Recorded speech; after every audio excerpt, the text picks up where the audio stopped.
Set in the present, our final script is a trilogy that begins with a flashback to a nostalgic Halloween in 1964, then gets us caught in the rain with a traveling salesman, and ends as we listen in on a conversation between two very different pumpkins.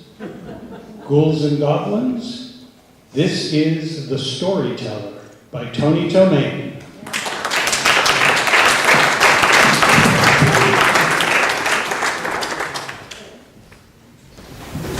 This is where I grew up. This town, this street, this place. Back then there was no Google, no internet, no smartphones. Our social network was the neighborhood and imagination our ticket out. But what made this place so unique was its location. The house I grew up in, the one that stood on this plot of land, was built on the highest hill in a tiny town in North Jersey. And from my backyard I could gaze upon the world below and the New York skyline afar. There in the distance, that little speck on the horizon, that's the GW Bridge. And to the right is the Empire State Building. My dad would come home dead tired from his factory job. Mum would meet him with a cool drink. He'd sit on that back porch and say, "That there's $1 million view." To which my response would be, "Can't buy that in a store." And when someone in town asked me where I lived, I'd just say the small grey house on the hill, and they knew where that was, because everyone wanted to live in the house on the hill. It was 1964. The Beatles led a British invasion. I got my first guitar, and the little red-haired girl would give me my first kiss. I was a skinny kid, 12 going on 20, and enjoying the last days of summer before the new school year would start. And me and my best friend, Bobby Frusciante, who everyone called Fish, filled our days slaying dragons with sticks for swords and garbage can covers for shields, saving numerous damsels in distress along the way. He watched the 4th of July fireworks from my backyard atop the hill, caught fireflies, and ate mulberries from trees that no longer exist. Later that year, Fish's parents were divorced and he moved to another state. I never heard from him after that. School started and I began walking the little red-haired girl home. She lived in the opposite direction, but I made out some excuse which I'm sure she didn't believe. After a few weeks, I decided the time was right to make some move, but she made hers first. She asked, "Do you want some gum?" And when I nodded yes, she leaned forward, pressed her lips on mine, and spat her gum in my mouth. "Here's mine," she said, and kept going. I stopped walking her home after that day. Halloween, and I was now hanging with a new gang of friends. Everyone had their nickname except me, since I was the new kid. There was Sam Scully, we called Skunk, not from his name, because he always smelled. Robert DeSimone was simply Bobby D, and Jackson Black, one of the few African-American kids in our town, we called him 21. So here we were, Bobby D, Skunk, 21, and me without a name. That night, after we finished extorting treats for tricks, we went over to this old cemetery to count our plunder, when Bobby D looks over toward me and says, "Hey kid, I hear you tell stories. Tell us a scary one." I knew this was my moment of truth, and a story about a traveling salesman and an old witch just seemed to flow out of my mouth. And from that moment on, I would be Storyteller. The house on the hill is gone now. A developer bought it, and all the other homes on the hill. He tore them down and plans to build condos. They start at $1.2 million. Maybe I was wrong. Maybe you can buy $1 million view. But the memories I have growing up in that little grey house on the hill, now those are priceless. Now, you're probably thinking that wasn't very scary, but that's okay, because this next story will chill you to the bone. It starts on a dark and stormy night, the rain pouring down in buckets, thunder clapping on a lonely country road. Mr. Goldstock's car breaks down. He sees a house in the distance with the light on. Walks up to it in the pouring rain and rings the doorbell. An old woman opens a creaking door.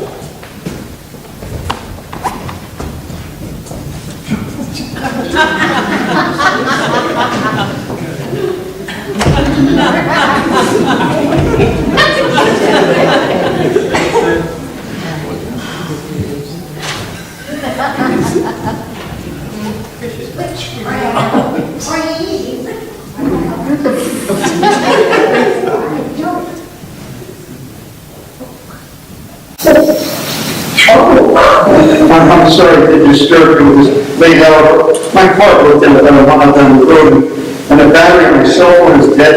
I hope it's not too much to ask you to use your phone. I'm a little hard of hearing. Did you say you need to use the phone?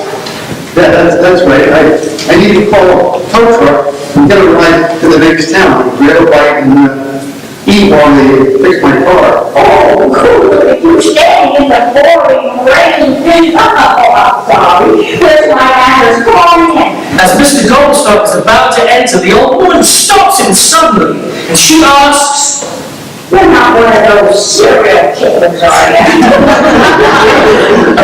I'm not a serial killer. Maybe you're a robber. I don't have anything about you, so you'd be wasting your time if you were here to rob me. I'm not here. You liar. Please. Rapist. No, man, I'm not a rapist. I can assure you, there's no need to be afraid of me. I'm just a traveling salesman passing through to the next town. Well, then don't just stand out there in the rain. Come inside. Man. All right, see you. Well, I can leave your phone. I'll make my call and just be on my way. Oh, well, nonsense. You're so to the bone. Why, you get your death of cold and it would be right to send you back out. At least offer you a hot cup of tea. Well, anyway, sure. That cup of tea, that sounds pretty good right now. No trouble. Maybe just about to get out of myself. So come on and join me at the table, Mr. Doylestown. Julius Doylestown. I know it's an odd name, but it's one you don't forget, which is very helpful when you're traveling sales. Mr. Doylestown. Yes, I like it. It sort of rolls off the tongue. You really like it? Oh, yes, of course. I think it's a delicious name. And speaking of delicious, why don't you go out for dinner? Make a big pot of soup, and I could really use the company. Besides, the nearest town's 35 miles away from here, and in this spring, it'll take at least an hour before anyone gets here. Oh, it's not imposing on you, ma'am. I have to admit, I am really hungry. So it's not imposing at all, Mr. Gobblestock. I just realized I've been talking with you and don't even know your name. Oh, I'm just an old woman living with the pets alone in the forest. Don't get much company. The local kids just call me the mean old witch. But I prefer Brandy. Brandy it is, ma'am. the old woman pours Mr. Goldstock a cup of hot tea. They touch teacups together as a gesture of thanks on the dark, rainy night. And Mr. Goldstock takes a big drink. That's very interesting tasting tea. What is it? Do you like it? It's my own special brew. Some of the local plants. It'll help you get warm and relax. Everybody's wondering. In fact, I'm starting to feel a little hot. Are you sure this is safe to drink? Safe? No, of course it's not safe. It's gonna be safe, Mr. Gobblestock. What's going on? I'm getting dizzy. Are you trying to drug me? Oh, no, Mr. Doylestown. I'm not trying to drug you. I'm trying to kill you. Fear and panic grips Mr. Doylestown as he feels his body quickly becoming numb. I can't feel it. Legs and my arms. I can't feel my arms. What is happening to me? You're dying, Mr. Doylestown. And soon you'll be joining me for dinner, just like you promised. The old woman grabs an apple from a basket on the table, shoves it into Mr. Goldstock's open mouth. He can't feel anything from the neck down, but his hearing and vision are still acute. Oh, my precious little goblins! Come out from hiding about! I have a very special treat for you tonight. Mr. Doylestown will be joining us for dinner. Poor Mr. Goldstock only wanted was a late night snack, and now he's the main course.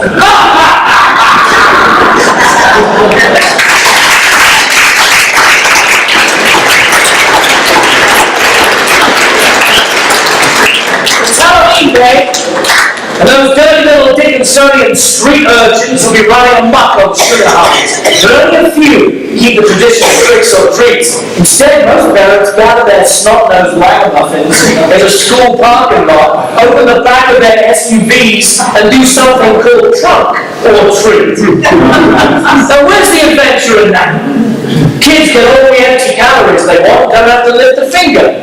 Do the math on that and see why little Johnny needs so little. I'm here to tell you the story of what's going on with Jack and Jill Roulette. There they are, across the street. Let's go and listen to what they have to say. Come walk this way. Jeez, have a lot of kids and trick-or-treaters out tonight. Oh, yeah, sure, there were a few little ones earlier. Jeez, there's nothing for the past hour. Excuse me, are you talking to me? Yeah. Look, I was thinking, since there's not a lot of action, maybe we call it a night and go paint the town orange, not just you and me. Huh? What do you say, pumpkin, huh? Just the two of us, hey, yeah, out of the town, hey, yeah. I don't recall ever being introduced. Oh, I'm Jack. Jack Baker, and you are? Oh, I'm Jill, also the Lantern family, but I'm sure there's no relation. So, Jill, baby, what do you say? You ready to rock and roll with me? No, I think we need to stay here another hour in case there are any late ones. I guess I'm old-fashioned. I just believe if you have a job to do, you should do it right. There's not even a sign anywhere. Look all the lights on the street around. Look, I said we come out of the office and head to the nearest Starbucks. Maybe grab a new espresso, maybe a little pumpkin skull, yeah. That does sound tempting, a warm drink on a cold evening, but we need a commitment to this job, so we're going to stay here for 1 more hour. Besides, if you really want to go out with me, we'll wait. Slow down, pumpkin face. I might have just asked if you want to get a cup of Joe and a little Twinkie pastry, all right? This ain't no Shakespeare sonnet. Oh, I know that. We could never be in a committed relationship. We're just too different. What is that supposed to be? Well, for one thing, I'm an organically grown vegetable from the Ford family. And for me to get here, this nice family had to load all the kids in the car, drive to the Piggy on Pumpkin Patch, get a hayride, and pick me out from the hundreds of hopeful pumpkins as the one they adore and just had to bring home. And then they carved me into this beautiful lantern, lit me with a candle, and put me out here for everyone to admire. You, on the other hand, for an impulse buy. On sale in the discount bin in the seasonal department for $4.99 because they had to make room for the Christmas decorations. And also, you're a cheap imitation of the real deal. So what are you saying? Just because I was born at a Walmart, I ain't good enough for you? What am I, pumpkin trash or something? No, all I'm saying is we come from opposite ends of the recycling tracks. Yeah, well, at least my candle doesn't go out every time there's a gust of wind. Oh, yeah, yours goes out when the battery dies.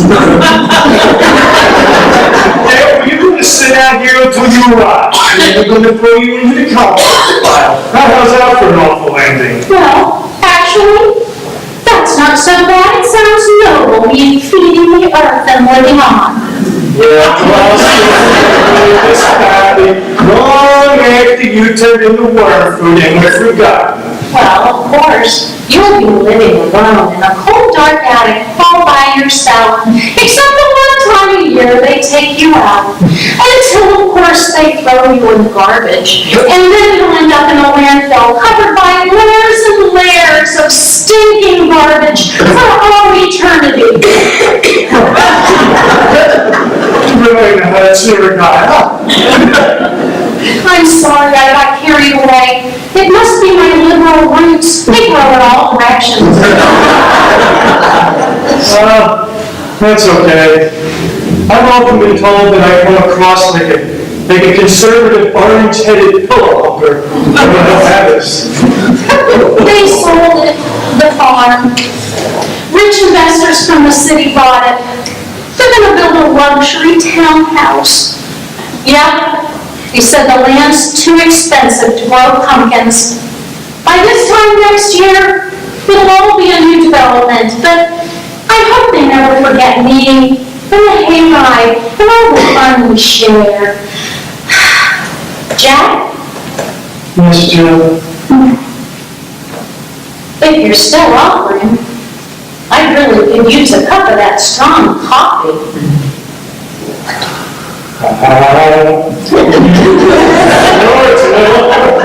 Hey, what do you say we live it up, huh? Maybe get a little pumpkin spice latte, huh? You're available to run the minute time. Aren't we all? So Jack and Jill rolled down the hill. They kept on rolling until they found a place where they'd be accepted as an Inter-Pumpkin Cup. And went into business selling wine stoppers until Jill rotted away 3 weeks later. Well, that's their story, so if any of them had an impact on you, I ask you to unplug from the world, find a spooky cemetery or your backyard, gather your children and their friends and use your imagination. Make up tales of ghosts and goblins, knights and dragons, and vampires and werewolves, and maybe, just maybe, one of those kids will become a storyteller too.